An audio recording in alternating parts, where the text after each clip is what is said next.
Welcome back to News 360. It's now time for Mission, which is supported by Star Ghana with funding from Danida, the UK Aid and the European Union. In tonight's first story, government has released funds for the construction of the Pandai-Woolensey-Bimbala Road after TV3 Mission aired the story on the discomfort associated with the use of the road. Stanley Nibleu reports two contractors, First Sky Construction Firm and Jiangxi Non-Ferrous Construction Limited, have moved to the site for initial works to begin. This is what commuters in Pandai, East Gonja, Nanumba South and North in the northern region have had to endure. Access to health care in these areas remain a major challenge due to the nature of roads. Ideally, not all health workers would wish to work in these areas, especially at CHIPS facilities in the stated districts. Those posted here are doing their best to save lives in the midst of inadequate resources. We don't think we should stop the work. We have been coming here every day, every month to care for them. So we are also doing our best to help them. In these communities, where trekking is the only means of reaching nearby towns, outreach programs are not a priority and the consequences are dire. Residents say miscarriages are rampant. We need a road to be fixed. The community is not developed because of the poor nature of the roads here. Pregnant women suffer the most. Roads here are not maintained.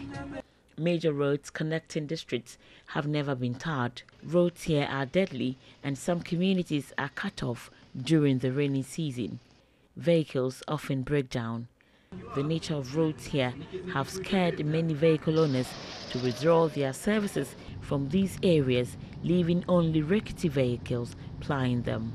3 months after a mission report on the plight endured by commuters on the stretch, government has released funds for the construction of the road linking Ketekrache through Pandai, Woolensey to join the Eastern Corridor Road at Binda Junction.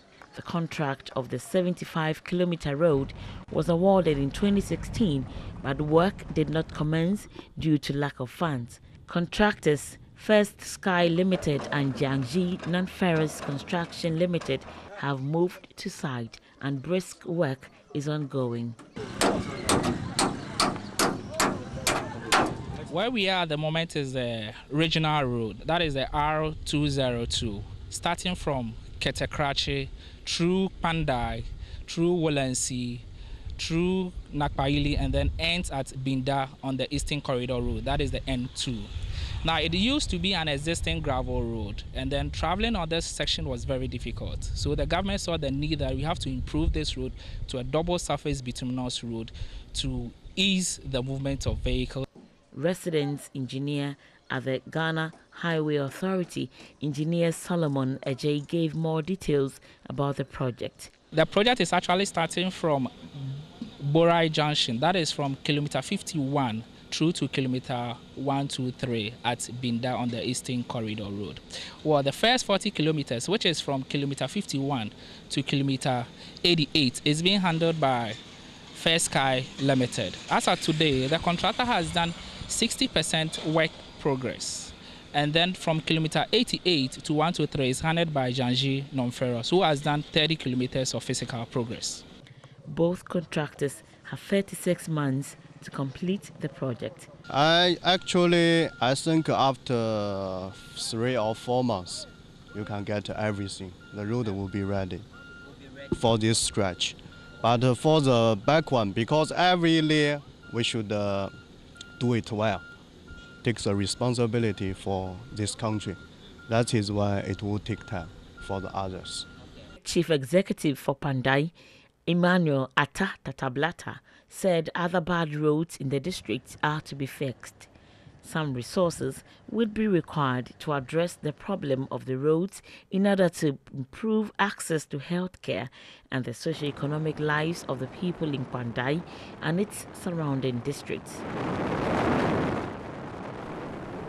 Now let's remain in the northern region where pupils from 5 farming communities in the Nanumba North District of that region bring their own chairs from home to school owing to inadequate furniture. Stanley Niblewu reports kitchen stools are the most common seats used. Monkwado, Ngando, Puasatido, Manchoni, Tonayil and Ujorido are 5 neighboring communities in the Nanumba North municipality. The communities are neglected and poor, but are inhabited by more than 2,000 people.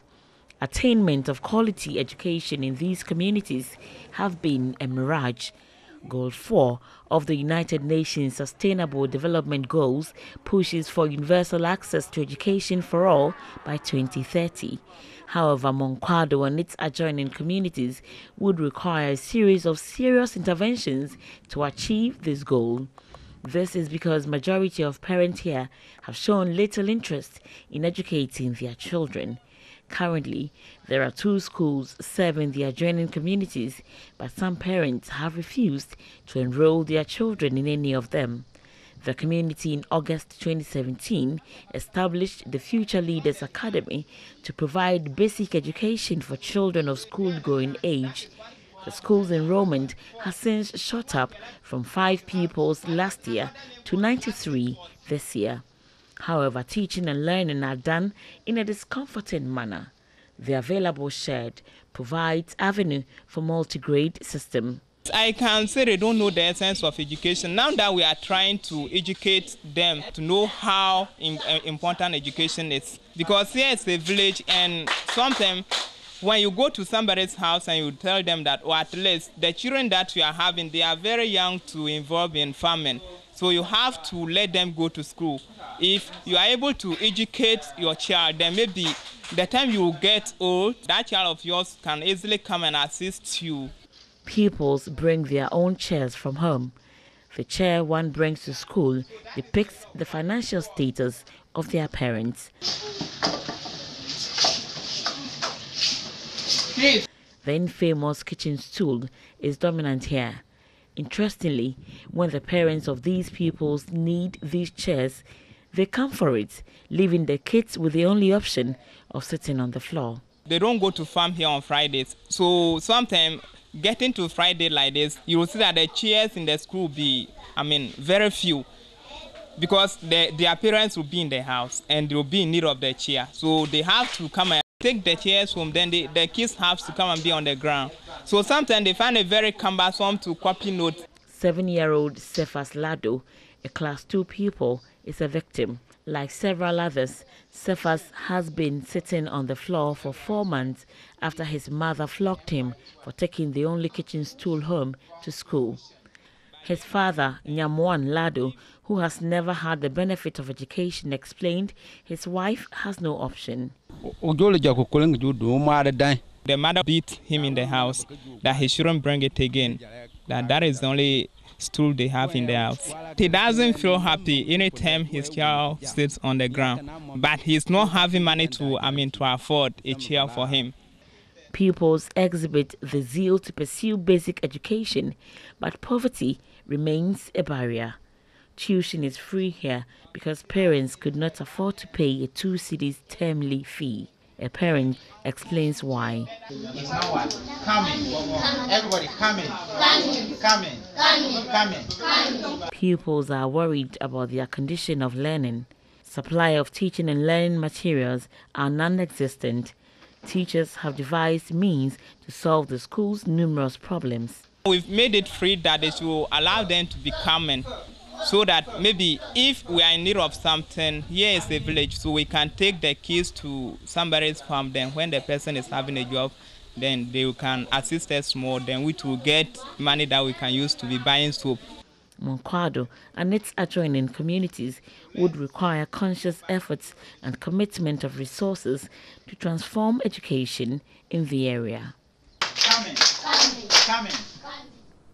Well, that's it for Mission Tonight. It is supported by Star Ghana with funding from Danida, the UK Aid and the European Union. Issa Moni is standing by with more news.